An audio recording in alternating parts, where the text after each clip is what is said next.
Hello everyone, सभी को मेरी तरफ से नमस्कार। जैसा कि मैंने आपको पहले राजस्थान का भौतिक भाग अपने चल रहा था, ठीक है दोस्तों। राजस्थान का भौतिक भाग अपने चल रहा था। इसके अंदर जलवायु के आधार पर भौतिक भाग को 4 भागों में बांटा गया था, ठीक है दोस्तों। 4 भागों के अंदर राजस्थान को बांटा गया था भौतिक भाग को। तो पहला मैंने आपको मरुस्थलीय भाग करवा दिया था, ठीक है दोस्तों। उसके बाद के अंदर नेक्स्ट वीडियो के अंदर आपको अगला अरावली अपने करवा दिया था, ठीक है दोस्तों। उसके बाद में तीसरा आपका आता है पूर्वी, ठीक है दोस्तों। पूर्वी मैदानी प्रदेश आते हैं, पूर्वी मैदानी प्रदेश। तो पूर्वी मैदानी प्रदेश अपने आगे करते हैं। तो पूर्वी मैदानी प्रदेश को 3 भागों में आगे, मतलब पूर्वी मैदानी प्रदेश है ना वो किससे बने हैं। तो पूर्वी मैदानी प्रदेश है ना वो 3 नदियों है ना, नदियों के बेसिन से बने हैं, नदियों के बेसिन से बने हैं। तो वो तीनों नदियां है ना, जैसे पहली नदी है ना आपको वो हो गई चंबल, 2 नंबर पर आपकी हो गई बनास,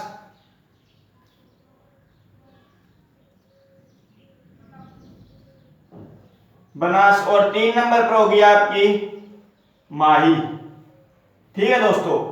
तो चंबल नदी है ना जो भेड़ों के लिए प्रसिद्ध है।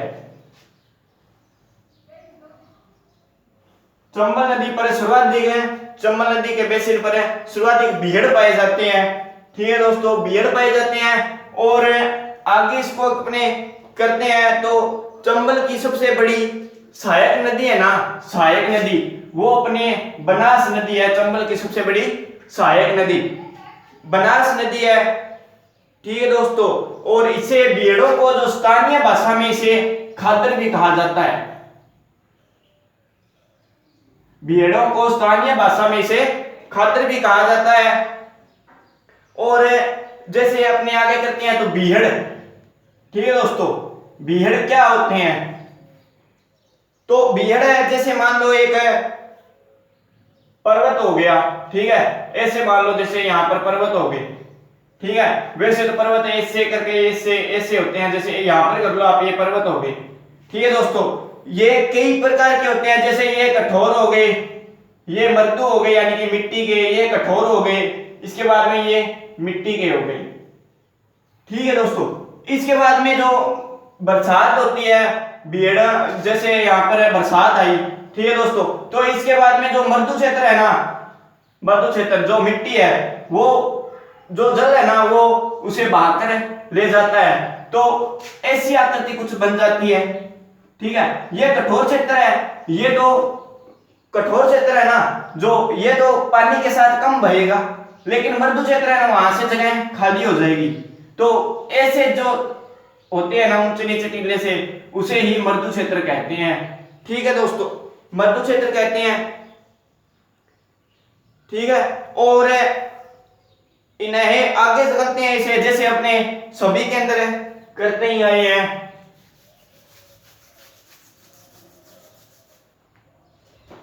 तो राजस्थान का क्षेत्रफल है ना, राजस्थान का क्षेत्रफल यानी कि पूर्वी मैदानी प्रदेश का राजस्थान में कितने प्रतिशत क्षेत्रफल में है, तो 23% राजस्थान में पाया जाता है, ठीक है दोस्तों, 23%। और राजस्थान की जनसंख्या कितनी है, तो राजस्थान की जनसंख्या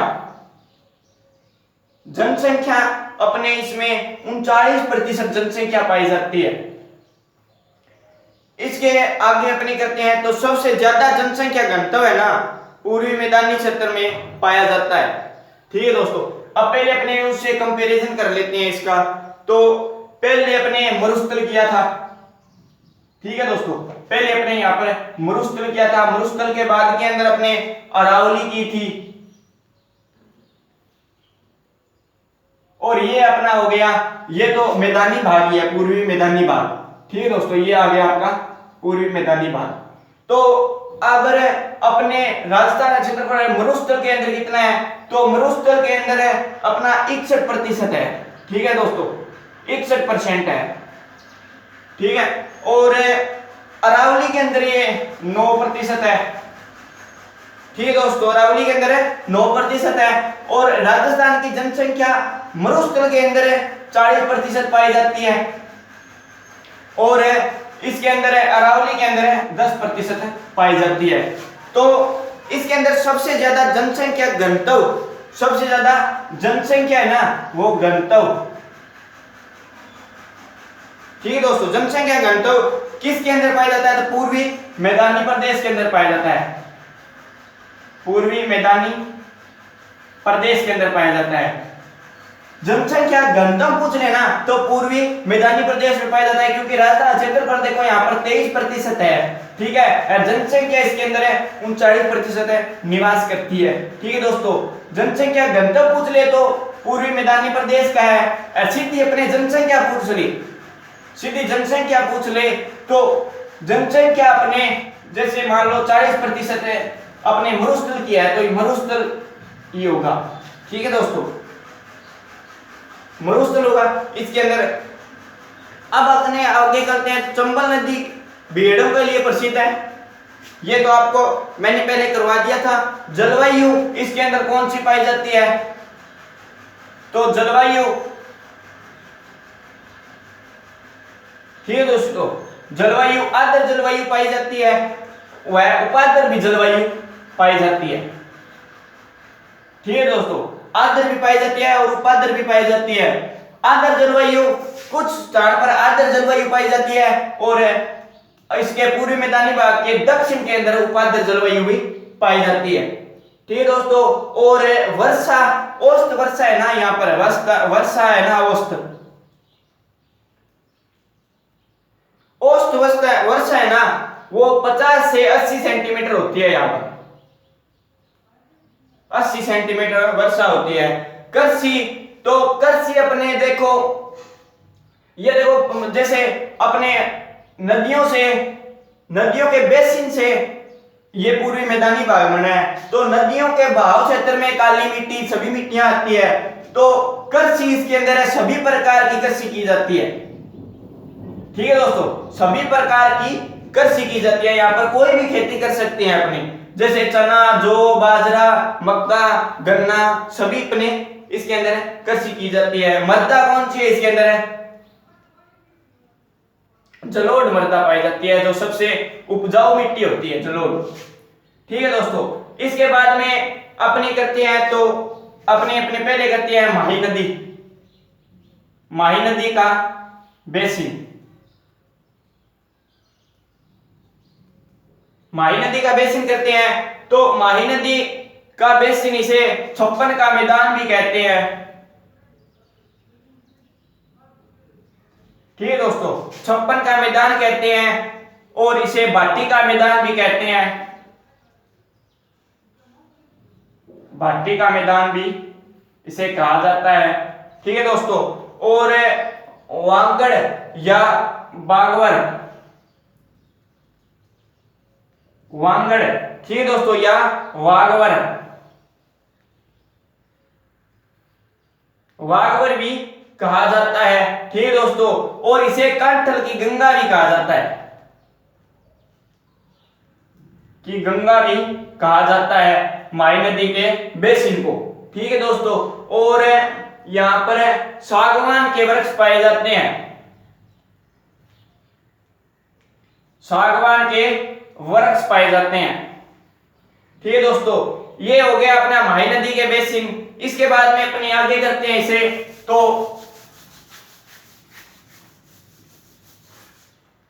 चंबल नदी का बेसिन करते हैं अपने, चंबल नदी का बेसिन। ठीक है दोस्तों, चंबल नदी का बेसिन करते हैं, तो चित्तौड़गढ़ से राजस्थान में प्रवेश करती है चंबल नदी। ठीक है दोस्तों, चित्तौड़गढ़ से इसका राजस्थान में प्रवेश होता है। ठीक है दोस्तों, राजस्थान में प्रवेश, राजस्थान में इसकी एंट्री चित्तौड़गढ़ से होती है। ठीक है दोस्तों, और इसे बीहड़ों के लिए प्रसिद्ध है, ये तो आपको पता ही है, कुछ देर पहले बता दिया था, बीहड़ों के लिए प्रसिद्ध है।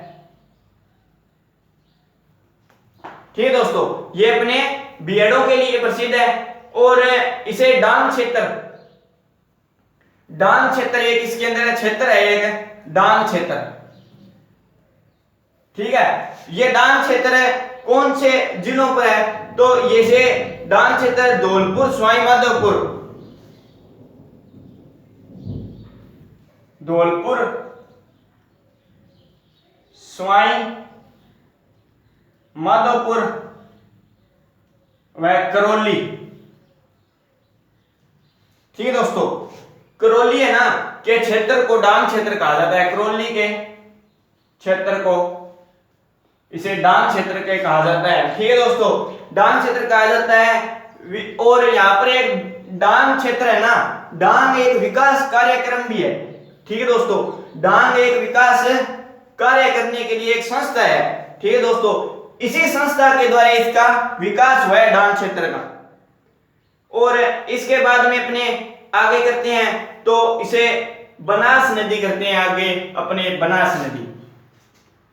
ये हो गया आपका बनास नदी करते हैं आगे, बनास नदी का बेसिन, बनास नदी का बेसिन करते हैं तो बनास नदी त्रिवेणी संगम के लिए जानी जाती है। त्रिवेणी संगम होता है यहाँ पर बनास नदी पर। त्रिवेणी संगम कितने होते हैं, दो संगम त्रिवेणी संगम होते हैं यहाँ पर। और पहला आपका होता है भीलवाड़ा, भीलवाड़ा के अंदर है बिगोद। ठीक है दोस्तों, बिगोद और मांडलगढ़, बिगोद और मांडलगढ़ क्षेत्र में भीलवाड़ा के अंदर है। ये इस स्थान पर है, त्रिवेणी संगम होता है। त्रिवेणी संगम कौन सी नदियां पर होता है, बनास नदी प्लस अपने अगली बेड़च नदी। ठीक है दोस्तों, बेड़च नदी और मेनाल नदी, इन तीनों का त्रिवेणी संगम कहां पर है, भीलवाड़ा, बिगोद, मांडलगढ़ के अंदर है। ठीक है दोस्तों, इसके बाद में 2 नंबर करते हैं अपने, तो 2 नंबर पर अपने रामेश्वरम। ठीक है दोस्तों, रामेश्वर कहां पर है, सवाई माधोपुर।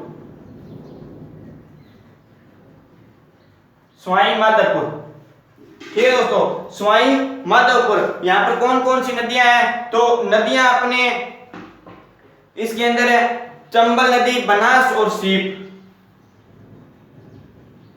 चंबल, बनास और शीप नदी। इन तीनों के संगम को त्रिवेणी संगम के कहा जाता है, रामेश्वरम सवाई माधोपुर के अंदर है। ठीक है दोस्तों, इसके बाद में आगे और भी कराता हूं आपको, तो अपने बनेश्वर धाम है, बनेश्वर धाम। ठीक है दोस्तों, बनेश्वर धाम डूंगरपुर। ठीक है दोस्तों, बनेश्वर धाम डूंगरपुर, इसके अंदर 3 नदियां हैं। ठीक है, इसके अंदर 3 नदियां हैं, तो वो कौन सी है, सोम, माही और जाखम। ये तीनों त्रिवेणी संगम बनाती है। और इसे माघ पूर्णिमा है ना, माघ पूर्णिमा के दिन डूंगरपुर के अंदर माघ पूर्णिमा के दिन मेला बनता है, जिसे आदिवासियों का, ठीक है दोस्तों, ब्रह्मकुंभ कहा जाता है। आदिवासियों का ब्रह्मकुंभ कहा जाता है इस मेले को। ठीक है दोस्तों, ब्रह्मकुंभ कहा जाता है। सबसे ज्यादा जो, अब अपने इतना हो गया, ठीक है दोस्तों, और अब अपने सबसे ज्यादा जनसंख्या घनत्व, यानी कि सबसे ज्यादा जनसंख्या कौन से जिले में पाई जाती है? ठीक है दोस्तों, तो वो अपना हो गया जयपुर।